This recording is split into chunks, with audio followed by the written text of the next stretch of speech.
Thanks for listening to Baxie's Musical Podcast. If you like what you hear today, be sure to follow it, rate it, like it, share it with everyone you know. Be sure to follow us on Instagram, Facebook, and TikTok for regular updates about upcoming guests. Today's episode is brought to you by Metro Chrysler Dodge Jeep and Ram at Chicopee.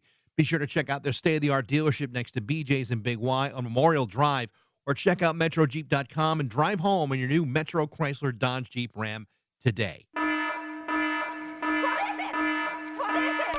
It's Baxie's Musical Podcast. Resistance is useless.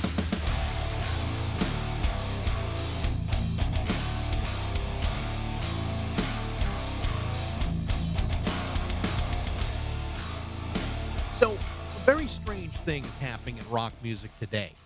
Do you realize that if Chuck Berry were alive today, he'd be 99 years old? Little Richard would be 93. Ringo is going to be 85 this year. He's the oldest currently active rock star in the world. He also happens to be gearing up for a tour this summer. My point is that some of the greatest musicians in the world are either getting older or they're not. And while 79-year-old Neil Young once sang that rock and roll will never die 46 years ago, the reality is that many of the folks that made all of that great rock and roll are kind of on their way. And it sucks because those songs and those records do live on. They live on with people like us who are also getting older. That's one of the reasons why tribute bands have become so popular. They keep the music alive from people who are no longer able to make it for themselves. There also happens to be a significant number of bands that still exist in slightly different forms. In most cases, it's with new members, but in other cases, some of these bands exist with longtime members keeping the music alive with or without any original members involved in playing live. For some people, that's problematic, but the reality is that touring and performing at any age is a grueling proposition, and that sometimes the only way to keep that music alive from legacy artists is to find alternative ways of presenting it. And while it sounds weird to say, many of these bands continued to thrive because many fans would rather hear their favorite songs being played live than risk having them never played again. Here's a perfectly good example. Throughout much of the 1970s, the British rock band The Sweet racked up an impressive number of worldwide hits. Big hits, songs that would be covered by bands for the next 50 years. Songs like Ballroom Blitz and Fox on the Run, Little Willie and Love is Like Oxygen. It's a band that sold over 35 million albums. Now, the story behind the band is a very complicated one, and for lots of reasons. And while I would love to go through all the reasons why, there just aren't enough hours in the day for me to give you the definitive story behind every gory detail that's made up the complete history of this band. Just know that some of it includes everything from management issues to infighting to personal tragedies to serious health issues to the death of 3 of the 4 original members. Like I said, it's complicated. So much so that at one point, there were 3 different versions of the band, often operating at the very same time. And yet, based upon the strength of the music and the loyalty of their fans, it's been an operation that has never fully gone away. What's made Sweet so enduring is the fact that this was a band that was able to shake off the undeserved reputation of being nothing more than a bubblegum-style hit machine to becoming an internationally respected rock presence that successfully skirted both glam and metal and would go on to crank out a fistful of bona fide rock classics. The Sweet are still together today. In fact, Sweet has just released a new single called Insane. And as you're about to hear, there's more music on the way. My guests today are drummer Richie Onori and keyboard player Stevie Stewart, 2 guys who were brought into the band by original band member Steve Priest. When Steve Priest died 5 years ago, he, along with his family, bestowed the legacy of Sweet into the hands of these 2 guys. And they've continued to run with it ever since. And the story behind all of it is really interesting. This is my conversation with Richie Onori and Stevie Stewart from Sweet on Baxie's Musical Podcast.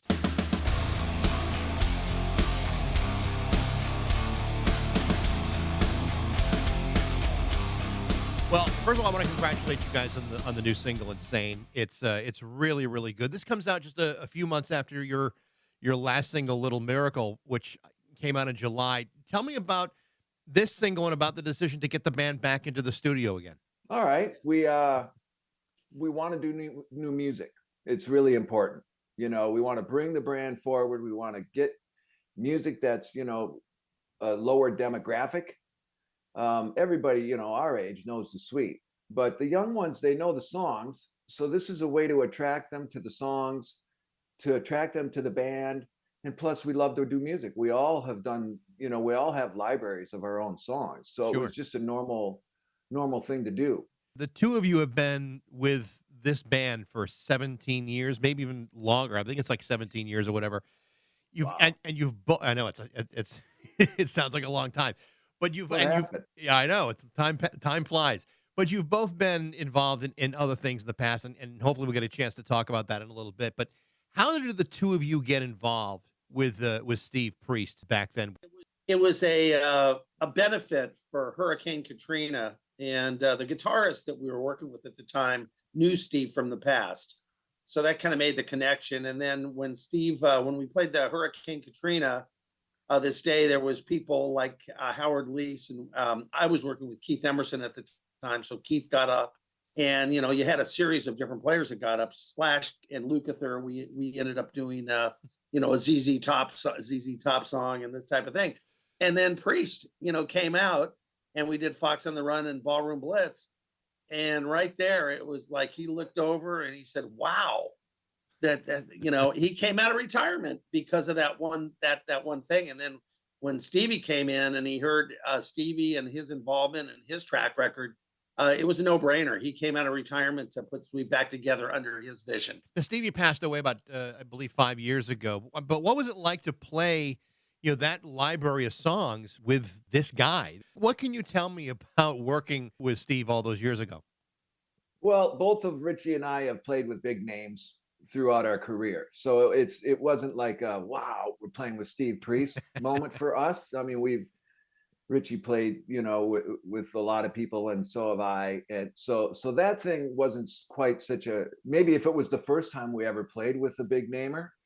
But what was cool is just, and it's always cool when you play with one of the guys that are the originals, is that the feel, the vibe, the way it's played is there.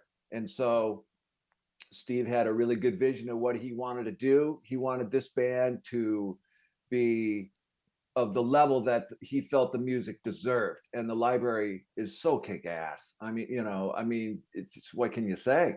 The story behind Sweet is a really interesting story, and it seems to just keep getting more interesting as the years go by. But this is a band that really starts off as like a bubblegum pop band, and then all of a sudden it pivots away from that and successfully releasing, like you say, I mean, these incredible songs, these real anthems like Ballroom Blitz and Fox on the Run and Love Is Like Oxygen. I mean, it's a hell of a legacy that they had to fight for. I mean, what was your assessment of Sweet before playing with them? I mean, obviously these are great songs, but I mean, there is a big legacy with this band.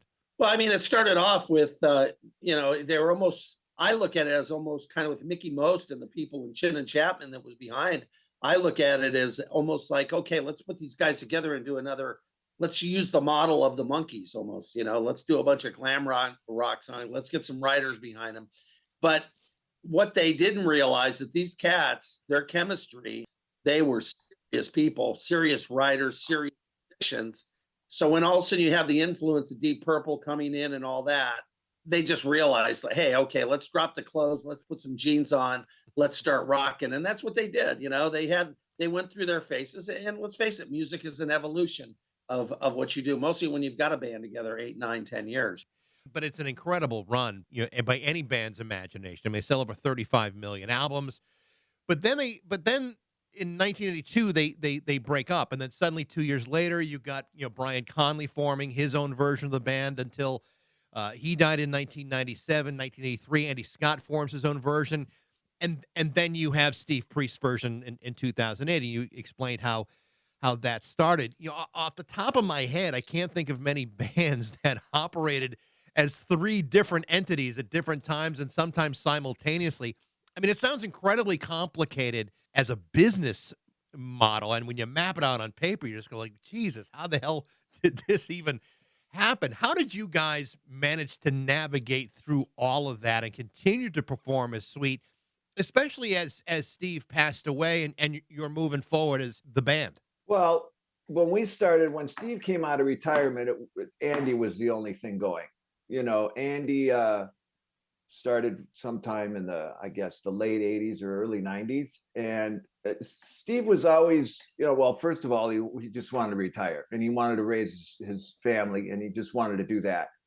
And then what he told me was he went to see Clapton and he met everybody there. And that was like, wow. And this was kind of at the same time when he played that Hurricane Relief one. Mm-hmm. And so he decided, I'm coming out of retirement. And like I had said earlier, he wanted it to be a band that was to be reckoned with. It wasn't just about going out there and playing the songs just because you're going to go out there and play the songs. He wanted it to be for real. He wanted it to be as badass as their glory days.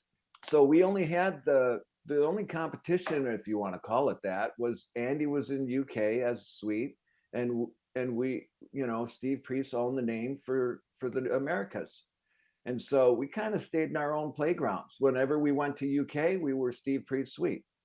And Andy has just never came over here. If he did, he'd, legally have to be Andy Scott's Sweet, I guess. And as Steve, when Steve passed and we were, along with the family, we all decided, let's keep going, and we did. And we, they own the name. Richie and I we are partners with Maureen, Steve's beloved wife. And so we chose to keep going. We could have been some kind of other version of Sweet, but, Richie and I put our time in. Sure. And we, and we felt like, and so did the family. And most of the fans felt like we deserved to go ahead and bring the brand forward. And that's our decision. Well, that's it, though, isn't it, really? Because, I mean, as strange as this sounds, it's not a unique situation or as unique as people might think anymore. There's actually quite a few bands who are operating with longtime members, perhaps not original members, but they're playing with music, music with guys who are heavily invested in keeping that brand alive. And it seems to me that on a fan's perspective, they would much rather see a band play this music live than have it fade into obscurity and become just nothing more than historical relics. Tell me about how you feel about that and how fans have embraced this version of Sweet. Well, you're going through a lot of different changes. You're going to have a lot with social media. And, there's a certain amount of people that it's like, okay, you guys aren't the Beatles, if you try to take that brand forward, but it was different with Sweet. It was because of being so connected to the essence of Sweet and the way we just melded. I mean, it was handpicked players that came together that had professional backgrounds and the big resumes. So when he realized that, nothing will, I mean, the chemistry of the original Sweet is the chemistry of the original Sweet. But when we came together, we come so close and we have our own personalities that come into it. So, you have the tributes and you have the cover bands and people love to lay that on you. But we weren't groomed that way. We formed the chemistry of Sweet and it evolved into its own thing. And so when people come to our shows, they're like, oh my God, you guys are like, to hear those songs, they're just blown away. So the non-believers all of a sudden become believers. They're like, okay, you guys aren't, we're not flipping a bunch of wigs on and trying to look like Brian Conley and this kind of thing. No, that's not what we are because we have that connection from the past with Steve.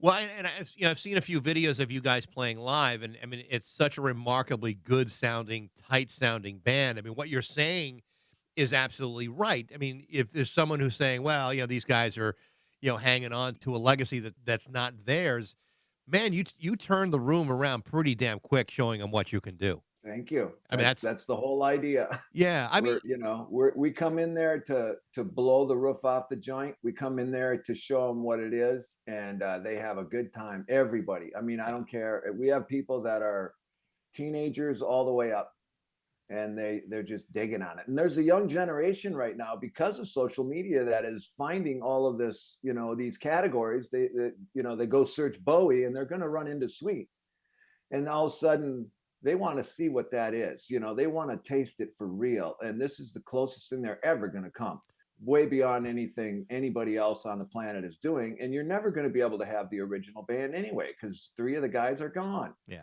So our job is to do the best job we can for the songs and make some new stuff moving forward. And I think we're doing a really good job. And Thank really, you for the compliment, by the way. no problem. But really, when you think about it, I mean, is there a single band in America that has not picked up Ballroom Blitz? I mean, I think every band by requirement, by law, is supposed to be playing Ballroom Blitz at some point It's or an attempt anthem. to play it. Yeah, it's a total anthem. Yeah. Absolutely. But it's got to be a hell of a responsibility to caretake this legacy.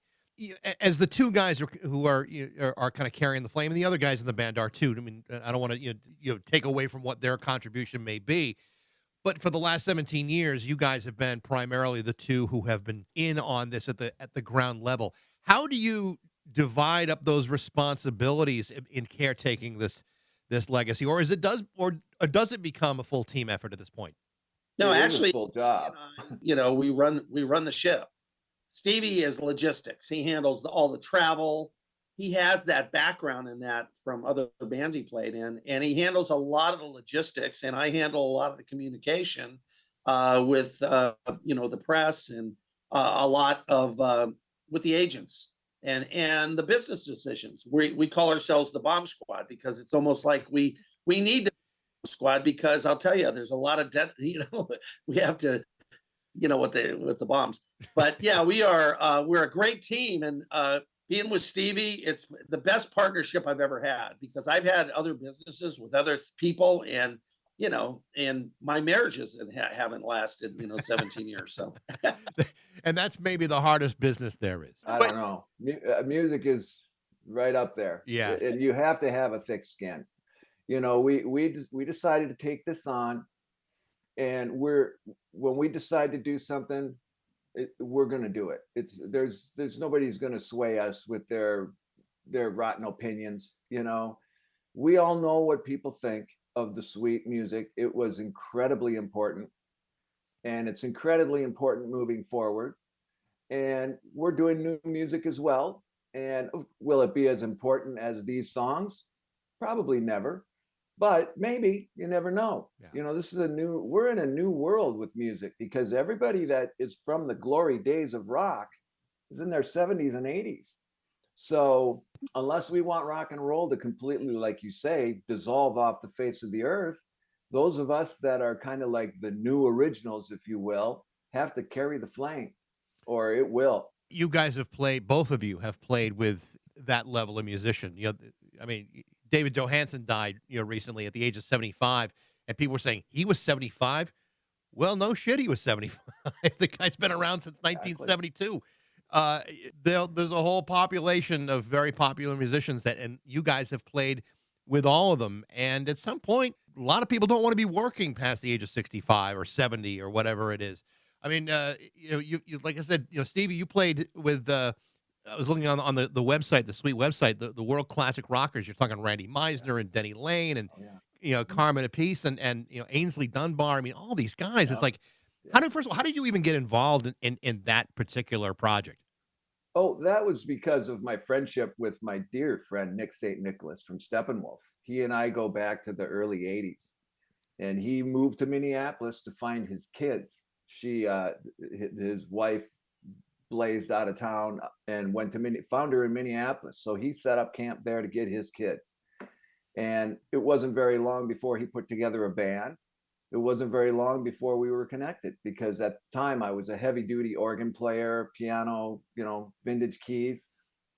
And I also could sing, I could sing John Kay. I could sing all these things, And so we had a great band called Star Wolf, and we played all over the place. Then he moved back to LA, and I moved back to LA in the early 90s, and we reconnected.